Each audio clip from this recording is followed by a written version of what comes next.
మర్రి చెట్టుని చూస్తున్నామండి. ఇది నేను పాతిందే. ఇది పాతి 15 సంవత్సరాలు అయిందండి. ఇప్పుడు 16వ సంవత్సరం. ఎంత పెద్ద వృక్షం కింద ఇది మారిందో చూడండి. పళ్ళతోటి చక్కగా ఉంది. ఇప్పుడు ఎన్నో రకాల పిట్లకి ఇది ఆహారం.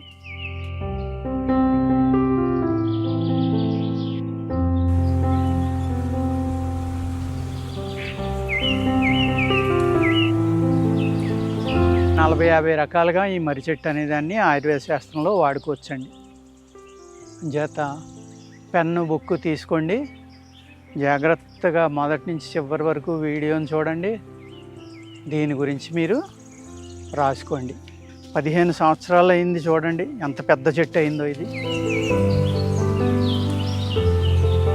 ఆల్మోస్ట్ ఒక 10 నుంచి 15 సెంట్లు 20 సెంట్లు ఉంటుందండి. అందరూ తిట్టారు నన్ను, మర్రి చెట్టు వేస్తున్నాం ఏంటి పొలంలో అని. మర్రి చెట్టు అనేది ఒక కల్పవృక్షం లాంటిదండి. మీకు గత వీడియోల్లో కూడా చెప్పాను నేను. ఇటువంటి వృక్షాలు ఒక 10 వృక్షాలు కనుక మనం అందరి పొలాల్లో వేసుకుంటే ఆల్మోస్ట్ అన్ని రకాలైన వైద్యాలు వీటితోటి చేసేయచ్చండి. అంత అద్భుతమైంది మర్రి చెట్టు. ఇది మర్రి ఓడ అండి. ఓకే, ఇది మర్రి ఓడ, మర్రి చెట్టు యొక్క ఓడ అనమాట. ఇదే వేరు. ఇది ఇక్కడ వస్తే ఇక్కడ ఒక మొదలు తయారవుతుందండి, అక్కడ వస్తే అక్కడ ఒక మొదలు అని చేత ఇది అలా విస్తరిస్తూనే ఉంటుందన్నమాట మర్రి చెట్టు అనేది. ఈ ఓడని మీరు ఒక మన పిల్లేల కన్నా తక్కువ లావుది కట్ చేసుకునండి, పాలు వస్తాయి. పాలు కారటం ఆగిపోయిన తర్వాత కడిగేసుకుని శుభ్రంగా ఎటువంటి మలినాలు లేకుండా దీంతో పళ్ళు తోముకోవాలండి. ఇప్పుడు నేను గిల్లాను చూడండి, ఇక్కడ కొద్దిగా పాలు వస్తున్నాయి చూడండి. ఈ పాలు పళ్ళుకి తగిలితే మంచిది కాదండి. అందుకేంటంటే ఈ మర్రి పుల్ల ఇరుచుకున్న తర్వాత ఈ పాలు కారిపోయాక కడుక్కుని అప్పుడు దాన్ని మెత్తగా నవిలి పళ్ళు తోముకొచ్చండి. అప్పుడు మళ్ళీ దాని యొక్క చెడ్డ ఏముండదు.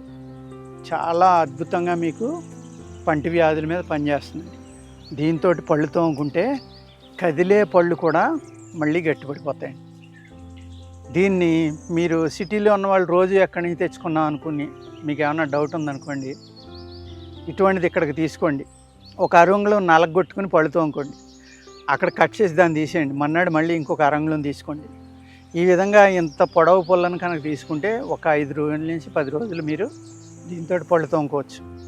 ఇలాగ ఒక 10 పుల్లలు తెచ్చుకుంటే మీకు ఒక నెల 10 రోజులు వస్తుంది. మీరు ఆరోగ్యంగా ఉండాలి అంటే ఇటువంటివి కొనుక్కుని అవసరమైతే బయటికి వెళ్ళి ఎక్కడైనా దొరికితే తెచ్చుకుని మీరు మీ పళ్ళు యొక్క ఆరోగ్యం బాగుండాలి, అందం కూడా ఉండాలి పళ్ళకి అనుకుంటే ఇటువంటి మూలికల్ని వాడుకోవటం తప్పనిసరి అండి. అంతే తప్ప ఏదో ఇవన్నీ అక్కడ దొరుకుతాయి అనేది చెప్పాడు మాకు అంటే ఏమీ దొరకవు. మీ దగ్గరికి నడిచి ఏది రాదు. ఏది కావాలన్నా మీరు కష్టపడాలి, తెచ్చుకోవాలి. ఆరోగ్యంగా ఉండాలి అంటే అనేక రకాల మూలికలను ఉపయోగించుకుంటా వాటిని సేకరించుకుంటా మీరు వాడుకుంటేనే అవి మీకు ఆరోగ్యాన్ని అందాన్ని కాపాడతాయండి.